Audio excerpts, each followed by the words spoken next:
Hey guys, स्वागत है आपका अपने चैनल ऑल एग्जाम एजुकेशन में। तो पिछले वीडियो में मैंने आपको इंटीग्रल लिटरल्स के बारे में बताया था। तो चलिए आज जो है हम फ्लोटिंग पॉइंट लिटरल्स के बारे में देखते हैं।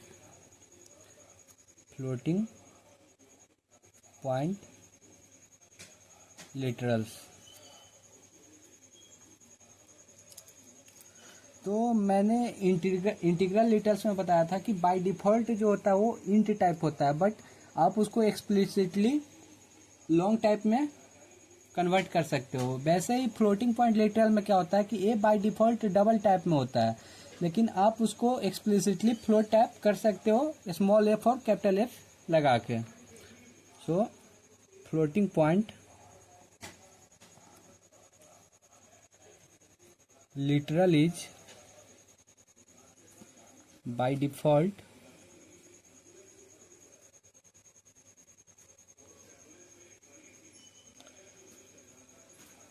double type, but we can specify explicitly as float type by suffixing with small F और कैपिटल एफ। तो जैसे इंटीग्रल लिटरल में मैंने बताया था कि उसमें क्या होता था, बाय डिफ़ॉल्ट जो होता था वो इंट टाइप होता था, लेकिन आप उसको सफिक्स कर सकते थे एक्सप्लिसिटली लॉन्ग टाइप में। वैसे ही फ्लोटिंग पॉइंट लिटरल में क्या होता है कि ये बाय डिफ़ॉल्ट डबल टाइप होता है, लेकिन आप उसको फ्लोट में कर सकते हो स्मॉल एफ और कैपिटल एफ का यूज करके। चलिए मैं आपको एग्जांपल के माध्यम से समझाता हूँ। For example float f equal to 123.456। तो गाइज आई होप कि आपको इतना जरूर पता होगा कि मैंने आपको डाटा टाइप में बताया था कि अगर मैं यहाँ पे डायरेक्ट सिर्फ 1 2 3 यूज करूँगा तो ए इंट टाइप में चला जाएगा, क्योंकि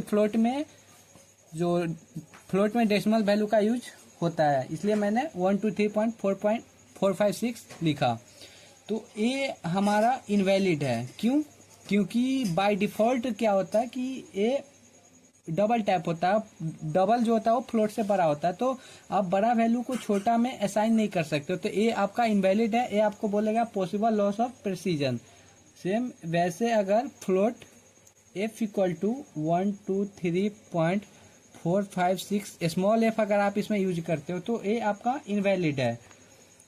ये आपका वैलिड है।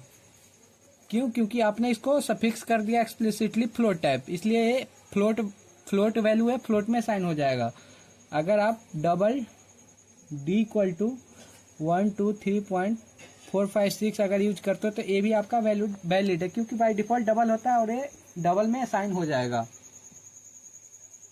लेकिन आप इसको एक्सप्लिसिटली फ्लोटिंग पॉइंट लिटरल को डबल टाइप में भी असाइन कर सकते हो। वैसे ये बाय डिफ़ॉल्ट डबल ही होता है, लेकिन अगर आप स्मॉल डी और कैपिटल डी यूज करते हो तो ये आपका एक्सप्लिसिटली डबल में यूज होगा। So we can specify explicitly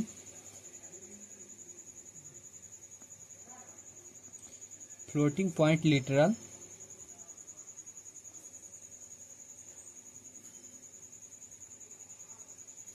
as double type by suffixing small D और capital D. So for example अगर हम डबल डी इक्वल टू 123.456 और इसमें स्मॉल डी और कैपिटल डी यूज करेंगे तो ये हमारा वैलिड है। और अगर आप वैसे भी नहीं यूज करोगे तो भी वैलिड है, क्योंकि बाय डिफ़ॉल्ट डबल टाइप ही होता है। सो मैंने आपको एक पॉइंट बताया था इंटीग्रल लिटरल में, शायद आपको याद होगा कि इंटीग्रल लिटरल को आप डेसिमल फॉर्म, ऑक्टल फॉर्म और हेक्साडेसिमल फॉर्म में लिख सकते थे।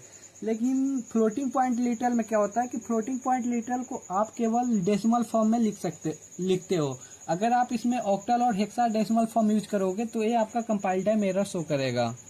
तो चलिए इस पॉइंट को मैं आपको ऐड करा देता हूँ। we can specify floating point literal, मैं यहाँ पे शॉर्ट लिख रहा हूँ, फ्लोटिंग पॉइंट लिटरल FPL मैं यहाँ पे यूज किया।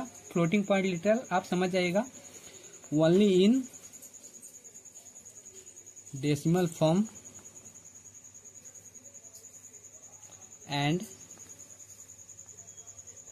we can't specify in octal and hexadecimal form.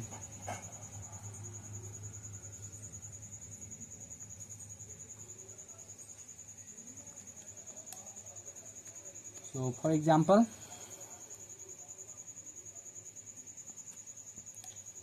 अगर हम डबल D इक्वल टू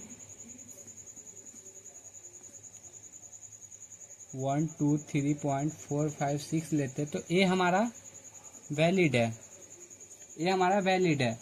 लेकिन अगर हम इसको ट्राई करेंगे कि इसको हम ऑक्टल में लिखें, double D equal to, octal में कैसे लिखा जाता तो मैंने बताया था कि सफिक्स 0 करके लगा के अगर लिखते हो तो वो आपका ऑक्टल में होता था। सो अगर हम यहाँ पर लिखेंगे 0 1 2 3.456 तो ये हमारा मतलब ऑक्टल में लिखा जाता था, तो ये हमारा वैलिड है। क्योंकि फ्लोटिंग पॉइंट लिटरल में कंपाइलर इसको ट्रीट करता है डेसिमल वैल्यू, ना कि ऑक्टल वैल्यू, इसलिए ये हमारा लिटरल है, ये हमारा वैलिड है। लेकिन अगर आप इसको double D equal to 0x123.456 लिखते हो तो ये हमारा इनवैलिड है, इसको कंपाइल टाइम एरर शो करेगा।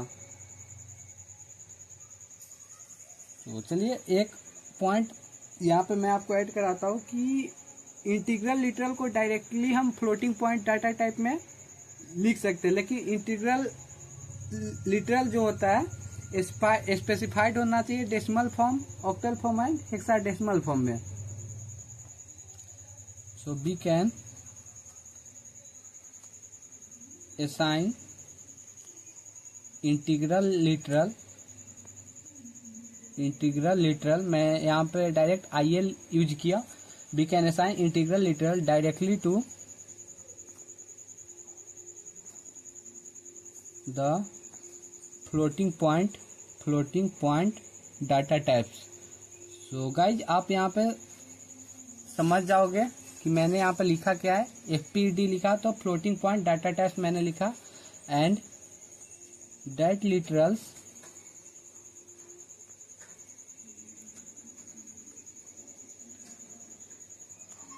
can be specified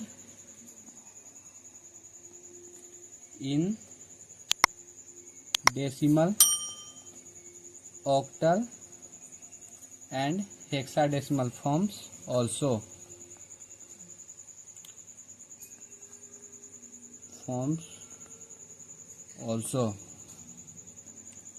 तो मैंने आपको बता ही दिया कि हम इंटीग्रल लिटरल को directly floating point data types में असाइन कर सकते हैं, और इंटीग्रल लिटरल हमारा डेसिमल, ऑक्टल और हेक्साडेसिमल फॉर्म में होगा, फिर भी हम इसको असाइन कर सकते हो। फॉर एग्जांपल अगर यहाँ पे double D equal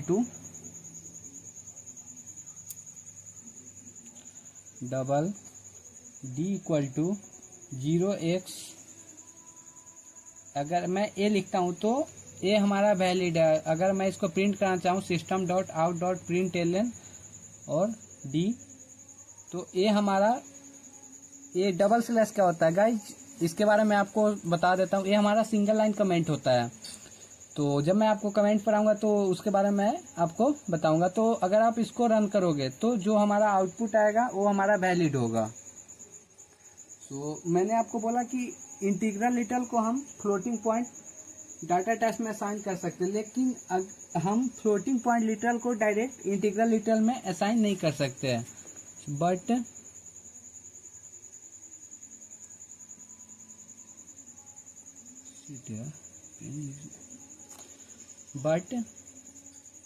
we can't assign floating point literals.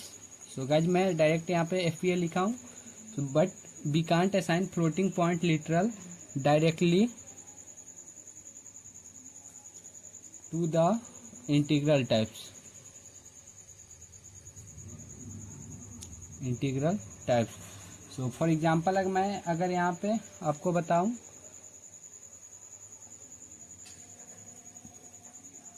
Int x equal to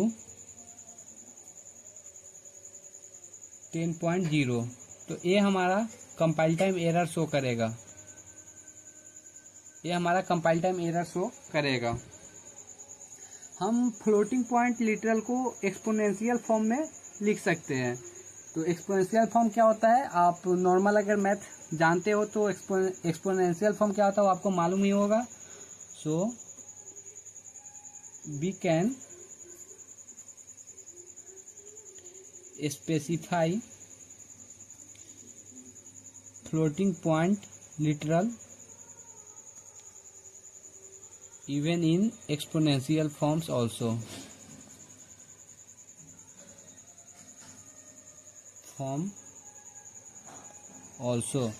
So for example,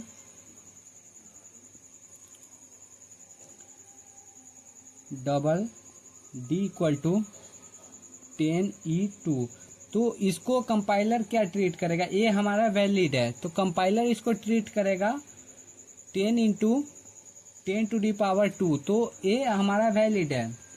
अगर आप इसको प्रिंट करा के देखना चाहते हो तो system dot out dot println, और डी अगर प्रिंट कराते हो तो 10 इंटू 10 का स्क्वायर 100 होता है, और इंटू 10 मतलब आपको यहाँ पे आउटपुट जो आएगा, आउटपुट ये 1000 आएगा.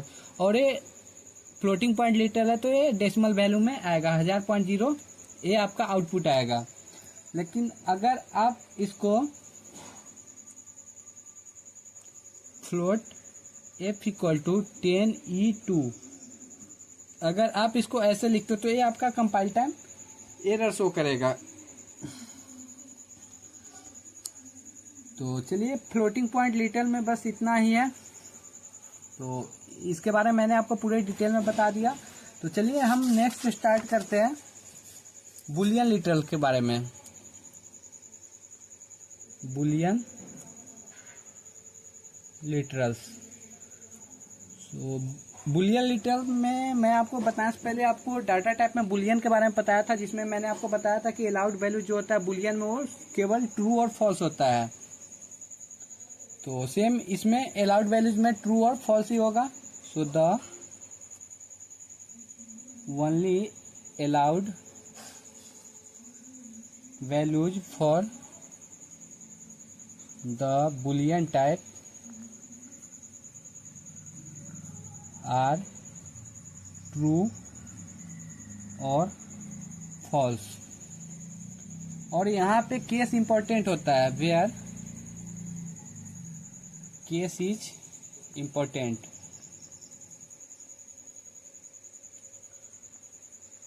मैंने यहाँ पे केस इज इंपॉर्टेंट क्यों बोला, क्योंकि ये केवल लोअर लेटर में लिखाता है. अगर आप इसको फॉर एग्जांपल चलिए मैं बताता हूँ, अगर मैं Boolean b equal to true लेता हूँ तो ये वैलिड है. लेकिन अगर Boolean b equal to true लेता हूँ, कैपिटल टी यूज करता हूँ, तो ये हमारा इनवैलिड है. सेम अगर हम बुलियन b इक्वल टू 0 लेते हैं तो ये भी हमारा इनवैलिड है. क्यों, क्योंकि बुलियन में जो अलाउड वैल्यूज होता है वो केवल ट्रू और फॉल्स ही होता है. सो बुलियन में बस इतना ही. तो चलिए नेक्स्ट मैं आपको कैड लिटरल के बारे में बताता हूँ. कैड लिटरल्स, तो इसमें मैं आपको कुछ पॉइंट लिखाता हूँ जो काफ़ी इम्पोर्टेंट है एग्जाम के माध्यम से और इंटरव्यू के माध्यम से भी. कैड लिटरल को हम कैड लिटरल में हम सिंगल कैरेक्टर यूज करते हैं और वो भी सिंगल कोट्स के अंदर में. अगर हम डबल कोट्स यूज करेंगे तो वो हमारा स्ट्रिंग कहलाता है.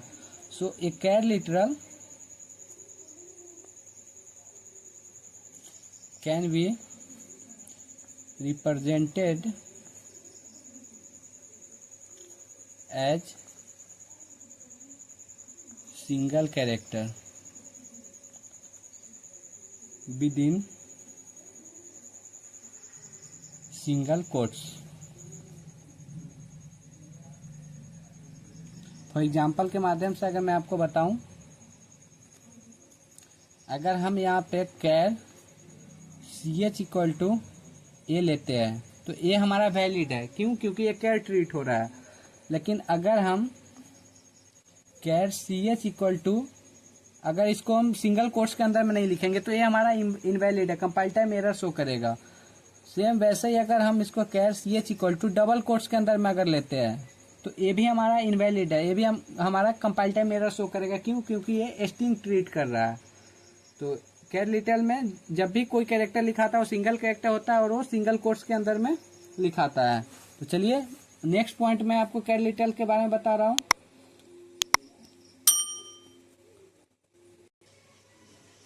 हम कैर लिटरल को इंटीग्रल लिटरल से स्पेसिफाई कर सकते हैं, जो रिप्रेजेंट करेगा यूनिकोड वैल्यू, मतलब यूनिकोड कैरेक्टर। तो जैसा इंटीग्रल लिटरल में मैंने आपको बताया था कि उसको हम डेसिमल, ऑक्टल और हेक्साडेसिमल फॉर्म में लिख सकते हैं। लेकिन इसमें एक कंडीशन ये रहेगा, क्योंकि इसमें एक कंडीशन ये रहेगा कि इसका जो वैल्यू होगा वो, और वैल्यू या आप इसको रेंज बोल सकते हो, वो 0 to 65,535 के बीच में ही होगा। क्योंकि कैर का जो रेंज होता है इतना ही होता है। अगर आप उससे ऊपर यूज करोगे तो आपका कंपाइल टाइम एरर शो करेगा। तो चलिए इस पॉइंट को हम ऐड करते हैं। We can specify a char literal as integral literal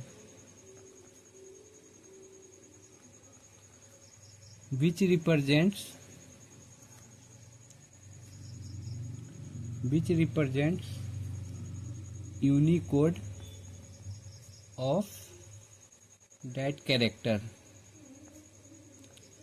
तो मैंने आपको इंटीग्रल लिटरल में बताया था कि हम उसको ऑक्टल, बाइनरी और हेक्साडेसिमल का फॉर्म में लिख सकते हैं। तो चलिए एक पॉइंट मैं आपको यहाँ पे ऐड करा देता हूँ, नहीं तो आप कंफ्यूज हो जाओगे। So we can specify a char literal as integral literal which represents Unicode of that character। We can specify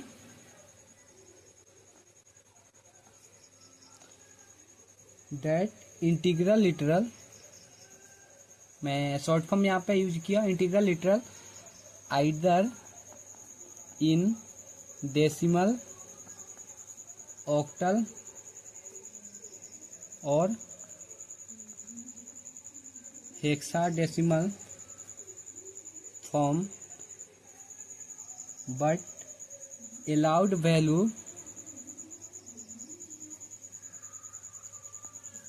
range is 0 to 65,535। गाइज आप इसको हमेशा ध्यान में रखिएगा, क्योंकि आप इससे ज़्यादा अगर यूज करोगे तो वो आपको कंपाइल टाइम एरर शो करेगा। तो फॉर एग्जांपल मैं अगर आपको बताऊं, तो अगर आप यहाँ पे char C H equal to 97 लेते हो तो ये आपका वैलिड है। 97 का जो, अगर आप इसको प्रिंट कराओगे तो इसका जो आउटपुट आएगा ए आएगा। वैसे ही अगर आप, क्योंकि ये यूनिकोड वैल्यू और आप इसको आस्की कोड वैल्यू बोल सकते हो, ए का जो आस्की कोड वैल्यू होता है वो 97 होता है। सेम अगर आप इसको char C H equal to 0x A लेते हो तो ए भी आपका वैलिड है। लेकिन अगर आप कैर सी एच इक्वल टू इस रेंज से ज़्यादा लेते हो, फॉर एग्जांपल 65,536 अगर लेते हो, तो वो आपका इनवैलिड है। ये आपको कंपाइल टाइम एरर शो करेगा और ये बोलेगा कि पॉसिबल लॉस ऑफ प्रेसिजन। सो हम कैर लिटरल में जो यूनिकोड रिप्रेजेंटेशन यूज कर सकते हैं, जैसे हम एस्केप कैरेक्टर आगे पढ़ेंगे उसके बारे में, उसी का एक पॉइंट है, मैं यहाँ पे आपको ऐड करा देता हूँ। We can represent a char literal by Unicode representation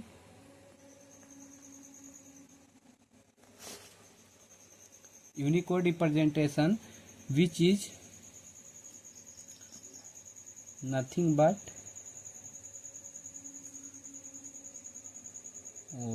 single quotes use होगा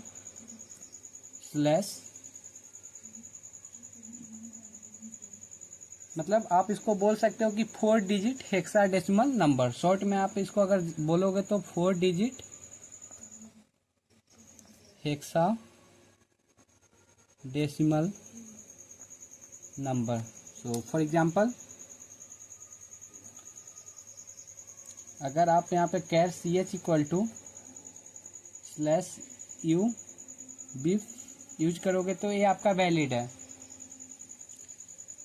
सेम अगर char C H equal to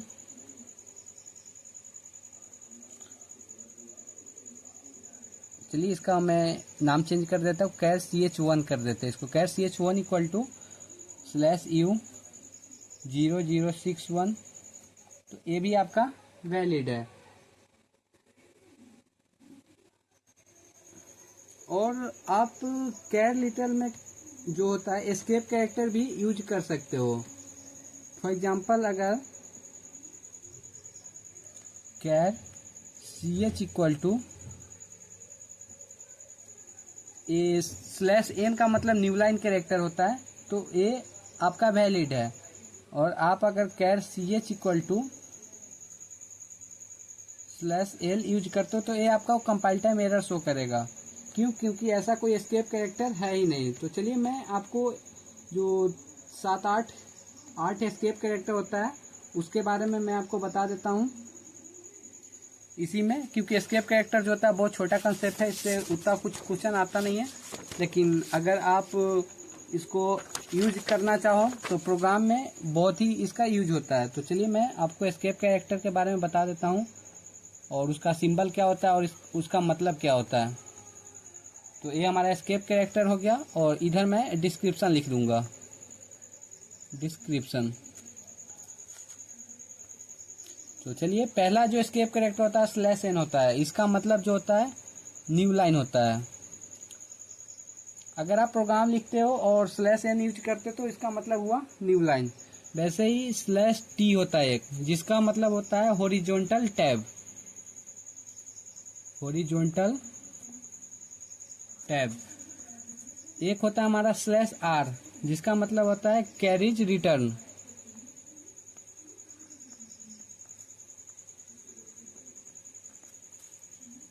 एक हमारा होता है स्लैश स्मॉल एफ, जिसका मतलब होता है फॉर्म फीड।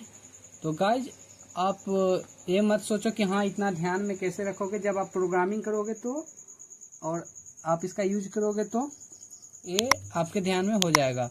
जैसे बैक स्पेस कैरेक्टर एक होता है जिसके लिए हम स्लैश बी यूज करते हैं, इसका मतलब होता है बैक स्पेस कैरेक्टर।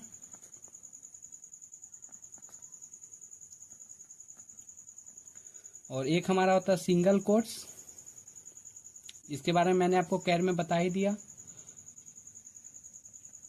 और एक होता है हमारा डबल कोट्स, जो स्ट्रिंग कंसेप्ट जब मैं आपको बताऊंगा तो उसमें इसके बारे में बताऊंगा। ये हमारा हुआ डबल कोट्स। और एक हमारा होता है बैक स्पेस, जिसके लिए हम डबल स्लैश यूज करते हैं, बैक स्पेस। तो यही है एस्केप कैरेक्टर। एक हमारा लास्ट कंसेप्ट बच गया स्ट्रिंग लिटरल के बारे में।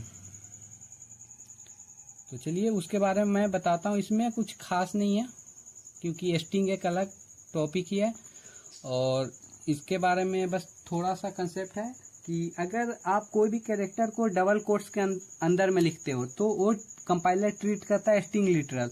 लेकिन अगर आप कोई भी कैरेक्टर नहीं, सिंगल कैरेक्टर को अगर आप सिंगल कोट्स के अंदर में यूज करते हो तो कंपाइलर उसको ट्रीट करता है कैर लिटरल्स के कंसेप्ट में। तो चलिए स्ट्रिंग लिटरल में क्या होता है कि any sequence of characters within double quotes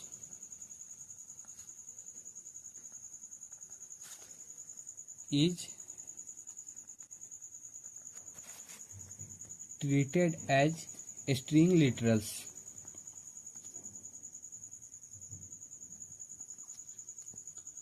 for example अगर मैं आपको बताऊं तो स्ट्रिंग एस इक्वल टू,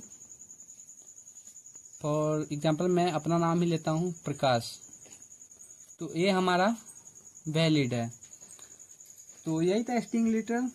सो मैंने आपको टोटल कंसेप्ट बताया। एक और मैं क्लास लूँगा इसका, जिसमें जब जावा का 1.7 वर्जन आया था उसमें कुछ चेंजिंग हुआ था लिटल के कंसेप्ट में, जिसमें कुछ बाइनरी लिटल में चेंज हुआ था, फिर अंडरस्कोर सिंबल का यूज हुआ था। तो इसके बारे में 1.7 वर्जन इन्हेंसमेंट के बारे में एक और वीडियो बनाऊंगा। तो आशा करता हूँ गाइज कि आपको ये वीडियो जरूर पसंद आई होगी, और अगर आपको वीडियो अच्छी लगी हो तो हमारे वीडियो को लाइक करें, कमेंट करें, शेयर करें और हमारे चैनल को सब्सक्राइब करें। सो थैंक यू गाइज, मिलते हैं नेक्स्ट वीडियो में।